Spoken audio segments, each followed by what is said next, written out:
Welcome to session 2, which I call Nobody Remembers the Normal Kid.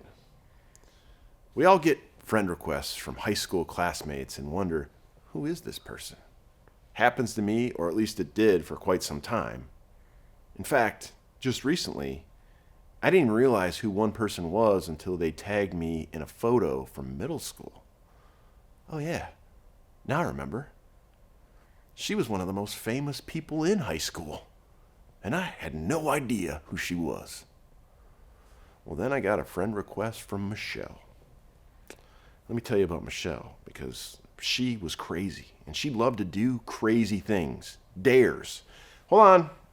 Not those kind of dares, guys. Get your head out of the gutter.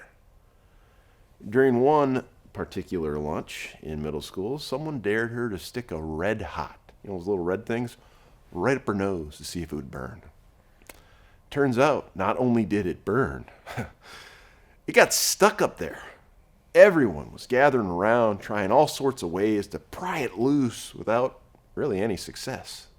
So she went to the hospital to have it surgically removed while laughing at herself. She wasn't particularly popular, but man, was she memorable. When you think about your brand, when you think about your LinkedIn profile, start thinking about how people will see you and how they will remember you, without sticking a red hot up your nose, of course.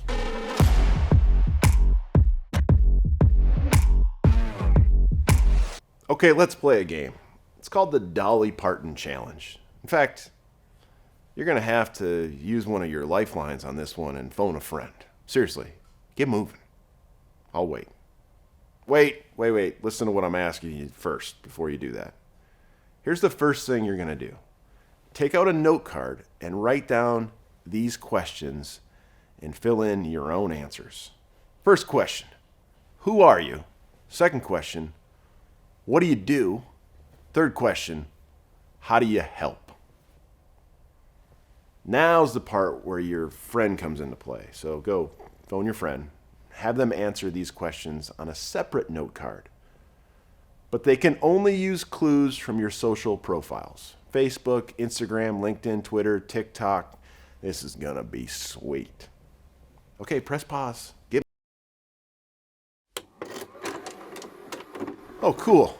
You're back. Dude, that took forever. All right, let's compare notes. How does your perception of yourself differ from the perception your social profiles tell other people? Remember, your personal brand is who you are. And if who you are in your head doesn't come out in your profiles, how can you ever relate to someone genuinely? This is our starting point, guys.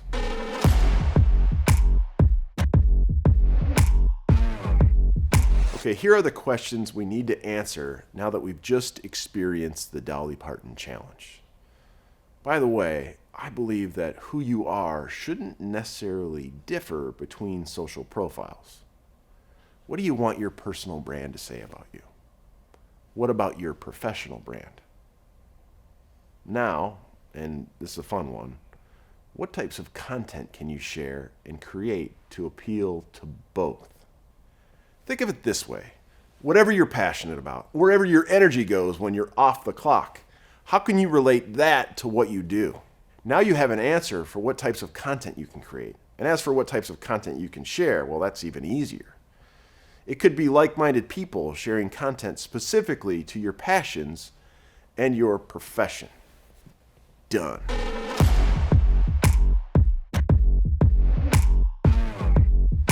What social channels are you active on? Now consider why you're on them in the first place. Which platforms are your customers on? The answer is wrong. They are likely on all of them, probably in the same capacity as you. For example, if you're on Facebook to share pictures of your son's first communion to your parents who live across the state, that may be the same reason your potential clients are. If you're on Instagram because you think you need to be, you're not alone. But more than likely, your prospective clients are as well. Go ahead, look them up. Do they have a public profile? Maybe you should consider following them. Oh, I don't know. I don't think I can do that. Yeah, I think you should. Hold on. It's not creepy.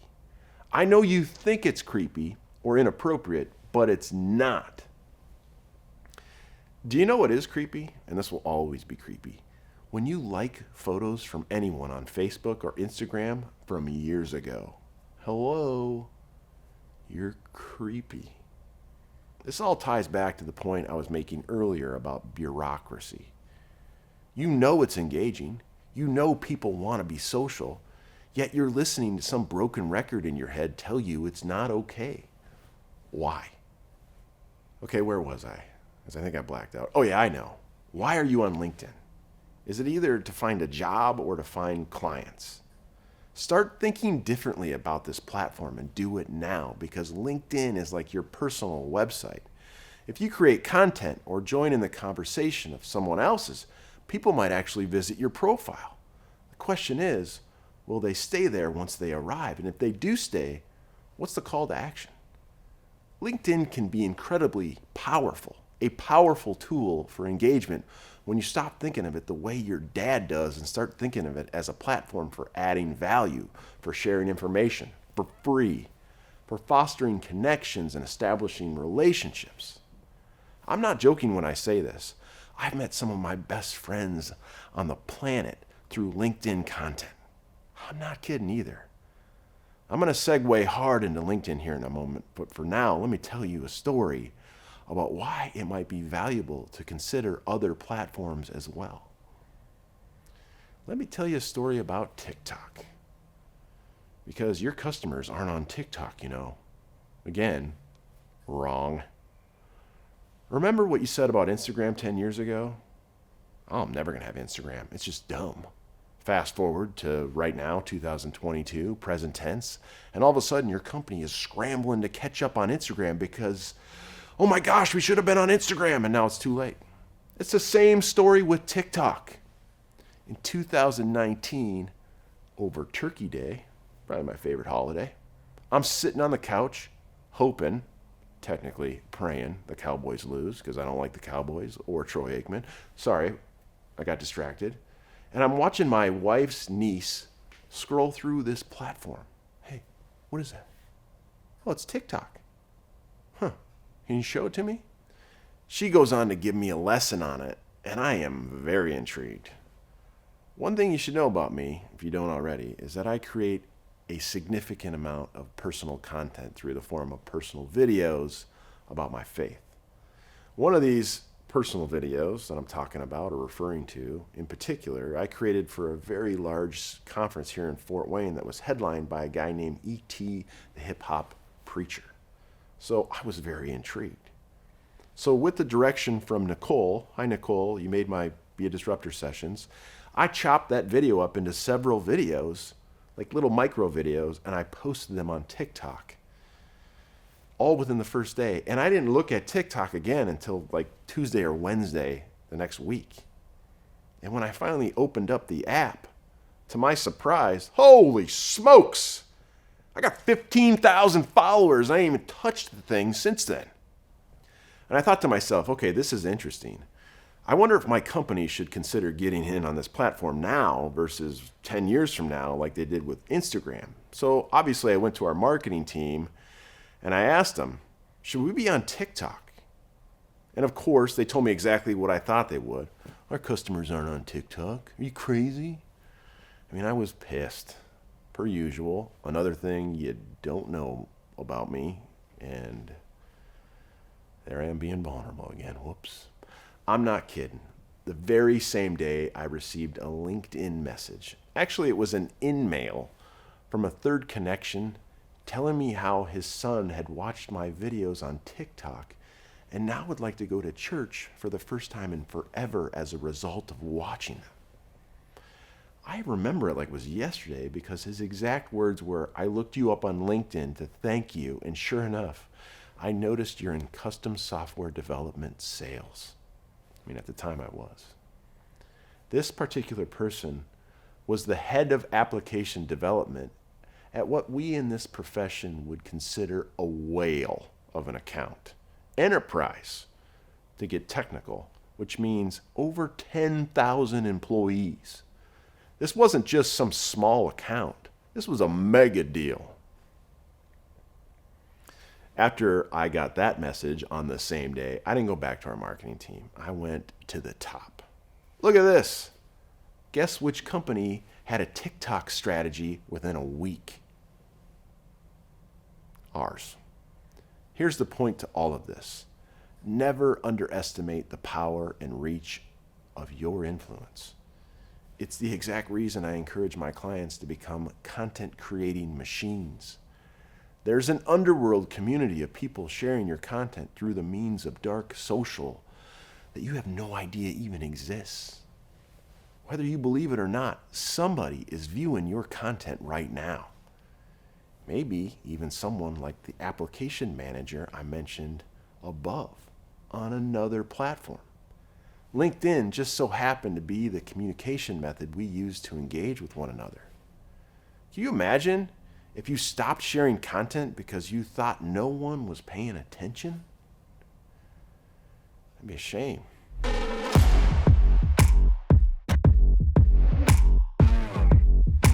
Your profile is like your personal website. And when you share content or engage with others' content, it serves as a landing page for a future conversation. So ask yourself, is there a compelling reason for someone to stay there? In the next few moments, we're going to dive into what a complete profile looks like. For those of you who already know what I'm talking about, maybe this section isn't for you, or maybe this next section will inspire you to think differently about your profile. Regardless, this is probably level 100 LinkedIn stuff. However, to make it interesting, let's approach each of these profile sections from the perspective of a self-proclaimed LinkedIn guru versus a disruptor.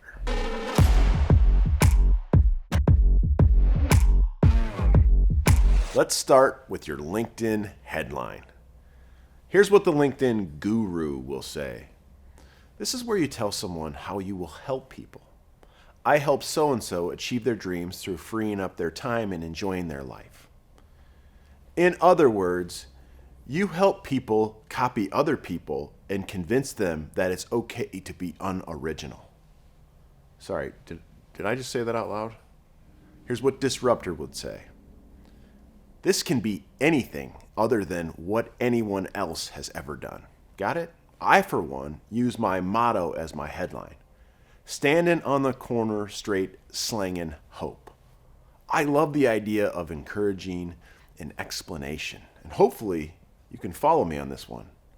Use your headline, and really anything that you do on LinkedIn, as a means to a conversation. Your headline is not, I repeat, not your current job title. It doesn't have to be how you help. And it doesn't have to be 10,000 characters long with a ton of emojis. All it needs to be is original. So think about this. What will yours say?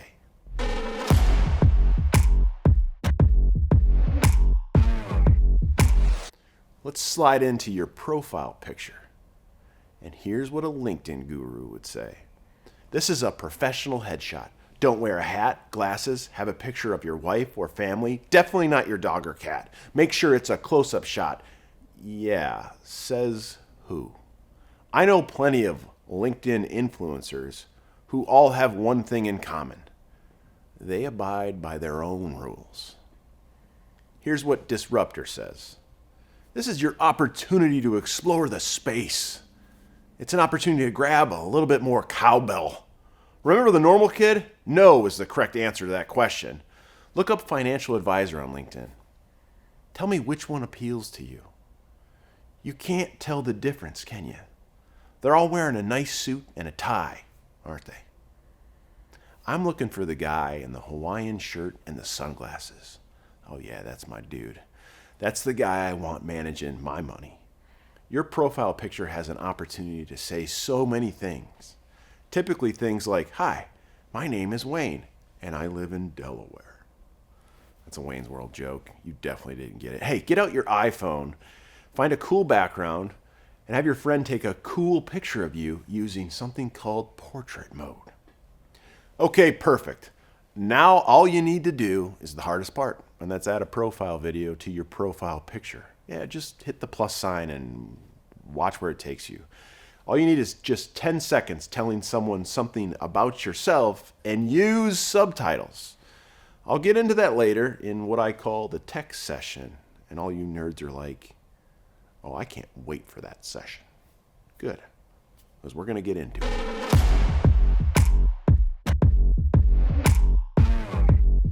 But let's jump into your banner first. The LinkedIn guru will tell you that your banner needs to have your company logo in it, your contact information, and a very clear call to action. You can showcase some personality, but just don't be too vulnerable here. Here's what Disruptor says. One word, Canva. Get to know this tool. And again, wait for the tech session because I'm going to get into it later. Canva has a free version, and you can design anything you want like a boss when you're using it, including your banner image. But seriously, this is your space to showcase something about yourself that can provide someone insight into you. You know, that one thing your competition doesn't have. I mean, get creative. Use it as an introduction. Remember, your profile is like your website, and this is the header of your website. The header that gets people hooked or gives people an out. Gives them a hook or gives them an out. What's it going to be?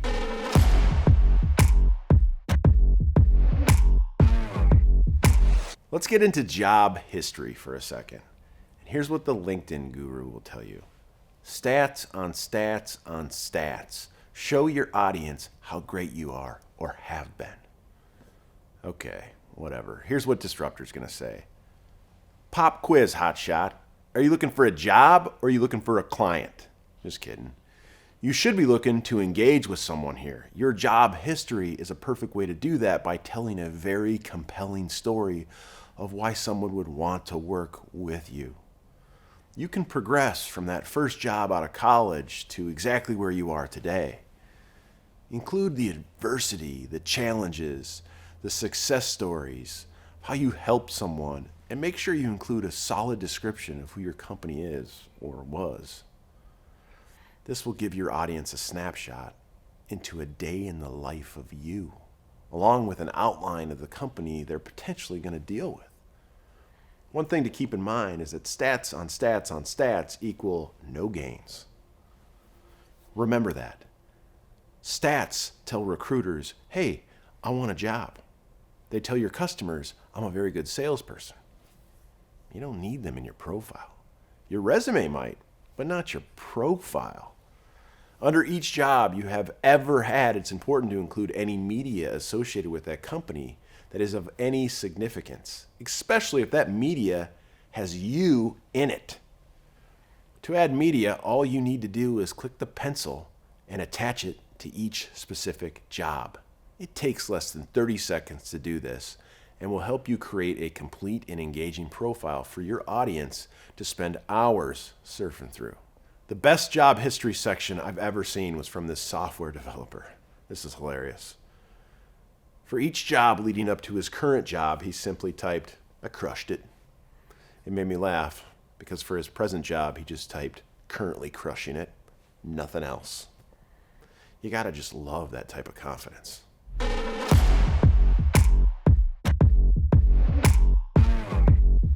Let's get into the About section, or what's formerly known as the Summary section. And here's what the LinkedIn guru is going to tell you. Actually, I'm kind of afraid of what the LinkedIn guru is going to tell you because I can only imagine how terrible advice it is. I'm guessing that it will be something along the lines of optimizing your profile with keywords for SEO purposes. I don't even care if my voice sounds terrible when I say that because that's terrible advice, meaning that your profile or About section is going to show up in a Google search. Google? Look, if you're just getting into LinkedIn and you don't have 100,000 followers, you're not showing up for keywords in a web search. Well, maybe on Bing. Hopefully you all laughed at that. Here's what Disruptor will say. In my opinion, this is probably the most significant part of your entire personal brand and likely the most underutilized section. I see profiles that are often written to appeal to recruiters and not customers, filled with stats and experience. Again, you can do what you want, but here's how I think of it. It's like the first chapter of a book you're considering reading. If the first chapter, and excuse me, Mom, sucks, are you going to keep reading it, or are you going to stand up and walk straight out of the theater? Again, keep in mind that your profile is equivalent to your personal website. I don't know how many times I got to tell you that. And this is your canvas to keep people engaged.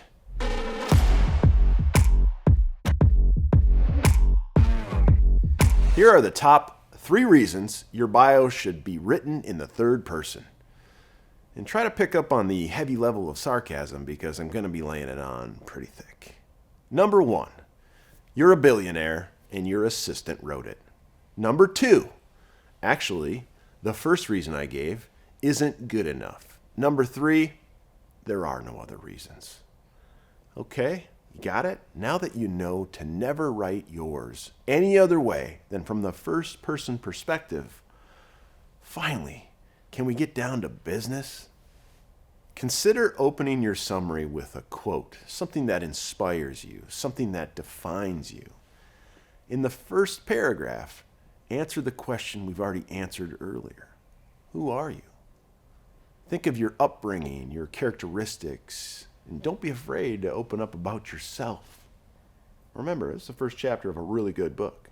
In the second paragraph, answer this question: how who you are has influenced what you love to do. And still, listen to me, I need you to refrain from pitching your services here. I know it's going to be tough, but for frame of reference, consider this your opportunity to relate your childhood experiences or upbringing to your passion for doing what you do so well. Finally, here's the moment you've all been waiting for. Tell the people how you help and who you work for. Oh, it's going to be amazing. Finally, end with a call to action. An example may read something like, if you read something that resonates with you, hey, let's connect. Or if I can help you in any way, I'm always open to learning more about you. At this point, I would typically type my email, my work email that is, not your personal email. Remember, you're not looking for a job, and then sign off. Now get out your notebook or take out the PDF that you were sent when you signed up for this course. Open up your notes, whatever it is, and start typing away on your summary. Keep in mind that you only have 2,600 characters for your About section. You might want to track this as you type so you don't have to trim it down once your masterpiece is completed. Take it from a guy who's learned from experience. If you run into any snags or you have any questions, remember, I'm here for you. And I can be reached anytime if you just send me an email. So go, get to work. You got a lot to do.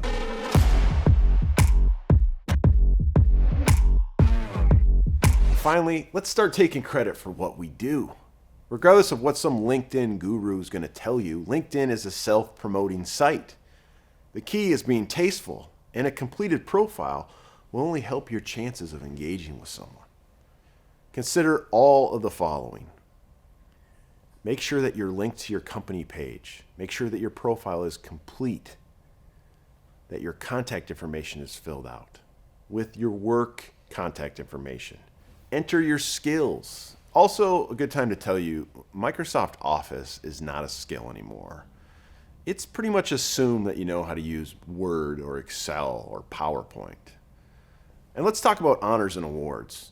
Let's not be shy here. If you won Coach of the Year at the local YMCA, your audience needs to know that you're a heck of a coach. Let's include our volunteer experience. Let's include any publications we've been in. Let's talk about recommendations. You need to write them for other connections and then ask for them in return. And featured content. Let's include this. It's right above your About section. If you have content in any form that you are proud of, enter it here. Causes and interests. What are you interested in? What influencers do you follow? Let's put those in there as well.